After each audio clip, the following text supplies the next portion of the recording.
মহান রাব্বুল আলামিন তার মুখের বাণী পবিত্র আল কুরআনে বারবার উল্লেখ করেছেন, জান্নাতীদেরকে ঝর্ণাধারা উপহার দেওয়া হবে। 3টা ধারার ঝর্ণাধারা প্রবাহিত হবে। একটি সুমিষ্ট পানি, একটি শরাব, একটি উত্তম মধু হিসেবে ঝর্ণাধারা প্রবাহিত হবে। তাহলে যারা জান্নাতি হবে তারা 3টা ধারার ঝর্ণাধারা পাবে। একটি সুন্দর পানি, মিষ্টি পানি, একটি মধু এবং একটি শরাব। যে শরাব খেলে মানুষ কখনোই মাতাল হবে না, জ্ঞান হারাবে না এবং ভালো থাকবে, সুস্থ থাকবে, সুন্দর থাকবে। আসুন সেই ঝর্ণাধারার উৎস কোথায় সেটা জানার জন্য চেষ্টা করবেন ইনশাআল্লাহ। আজ এই গোপন বিষয়টি আপনাদের সাথে শেয়ার করব, ইনশাআল্লাহ আমার সাথে থাকবেন। রাসূল আকরাম সাল্লাল্লাহু আলাইহি ওয়াসাল্লামকে যখন জিবরাইল আলাইহিস সালাম মিরাজের জন্য নিয়ে যান, একটি স্থানে যে সিদরাতুল মুনতাহা, এই সিদরাতুল মুনতাহায় যাওয়ার পরে জিবরাইল আলাইহিস সালাম বললেন, ইয়া রাসূলুল্লাহ, ইয়া হাবিবাল্লাহ, এই সিদরাতুল মুনতাহা পর্যন্ত আমার যাওয়ার অনুমতি আছে, এরপরে আমি আর যেতে পারবো না। এরপরে আমি জিবরাইল আলাইহিস সালাম, এরপরে যদি আমি একটি পদক্ষেপ নেই তাহলে আমি জ্বলে পুড়ে নিঃশেষ হয়ে যাব। এর বাহিরে আমার যাওয়ার কোনো অনুমতি নেই। মহান রাব্বুল আলামিন আমাকে সেই অনুমতি প্রদান করেন নাই।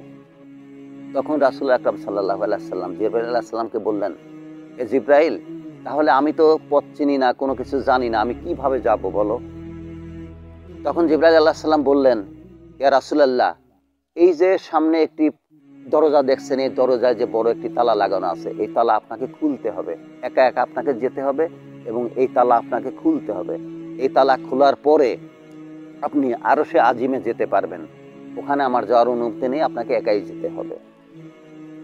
তখন রাসূল আকরাম সাল্লাল্লাহু আলাইহি ওয়াসাল্লাম বললেন যে, ভাই জিবরিল, আমি তো এই তালার কোনো চাবি আমার কাছে নেই, আমি তো কোনো চাবি নিয়ে আসিনি, তাহলে এই তালা আমি কিভাবে খুলবো?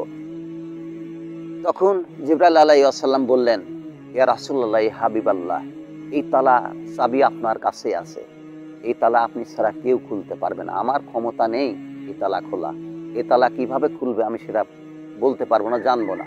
তো কিভাবে খুলতে হয় সেটা আমি আপনাকে বলে দিতে পারি, যে আপনি কি করলে এই তালা খুলে যাবে। তখন জিবরাইল আলাইহিস সালাম রাসূল পাক সাল্লাল্লাহু আলাইহি সাল্লামকে বললেন, ইয়া হাবিবাল্লাহ, ইয়া রাসূলুল্লাহ, আপনি বিসমিল্লাহ বলে এই তালায় হাত দেন। আপনি যদি বিসমিল্লাহ বলে এই তালায় হাত দেন তাহলে সাথে সাথে এই তালা খুলে যাবে। তখন রাসূল আকরাম সাল্লাল্লাহু আলাইহি সাল্লাম বিসমিল্লাহ বলে তালায় হাত দেওয়ার সাথে সাথে দরজা খুলে গেল, তালা খুলে গেল, দরজা খুলে গেল। তখন রাসূল আকরাম সাল্লাল্লাহু আলাইহি দেখলেন যে এই বিসমিল্লাহর শব্দ, 19টা অক্ষর আছে বিসমিল্লাহর মধ্যে, এই বিসমিল্লাহ শব্দর গোড়া থেকে ঝর্ণাধারা প্রবাহিত হচ্ছে।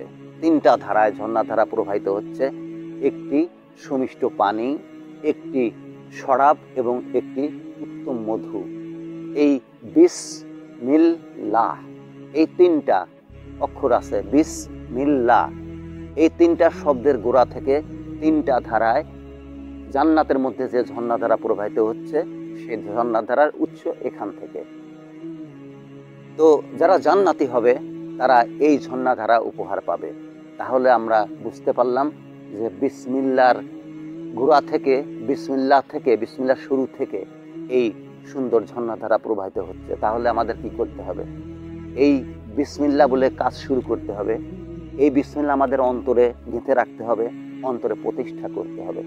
যতদিন পর্যন্ত আমরা বিসমিল্লাহ অন্তরে প্রতিষ্ঠা করতে না পারবো, কলবের মধ্যে ধারণ করতে না পারবো, আমাদের প্রতিটা কাজ শুরুর আগে বিসমিল্লাহ বলতে না পারবো, এই বিসমিল্লাহকে সম্মান না করতে পারবো, ততদিন পর্যন্ত আমরা জান্নাতি হতে পারবো না। কারণ বিসমিল্লাহির রহমানির রহিম বলে প্রতিটা কথা শুরু করতে হয়, প্রতিটা কাজ শুরু করতে হয়। তাই এই বিসমিল্লাহর যে বরকত, এই বরকত অপরিসীম। বিসমিল্লাহ ছাড়া আপনি জান্নাতে যেতে পারবেন না, বিসমিল্লাহ ছাড়া আপনি মুসলমান হতে পারবেন না, বিসমিল্লাহ ছাড়া আপনি উত্তম ইমানদার হিসেবে হতে পারবেন না। তাই মহান রাব্বুল আলামিন তার পবিত্র আল কোরআনে উল্লেখ করেছেন, তোমরা উত্তম মুসলমান না হয়ে মৃত্যুবরণ করো না, উত্তম ইমানদার না হয়ে মৃত্যুবরণ করো না। তাই আমাদের উত্তম ইমানদার হতে হলে, উত্তম মুসলমান হতে হলে আমাদের অবশ্যই বিসমিল্লাহকে কলবের মধ্যে ধারণ করতে হবে। তাই আসুন মহান রাব্বুল আলামিনের কাছে দোয়া করি, মহান রাব্বুল আলামিন যেন আমাদের এই বিসমিল্লাহটাকে অন্তরের মধ্যে, হৃদয়ের মধ্যে, কলবের মধ্যে প্রতিষ্ঠা করার তৌফিক আল্লাহ পাক দান করেন। আমিন সুম্মা আমিন।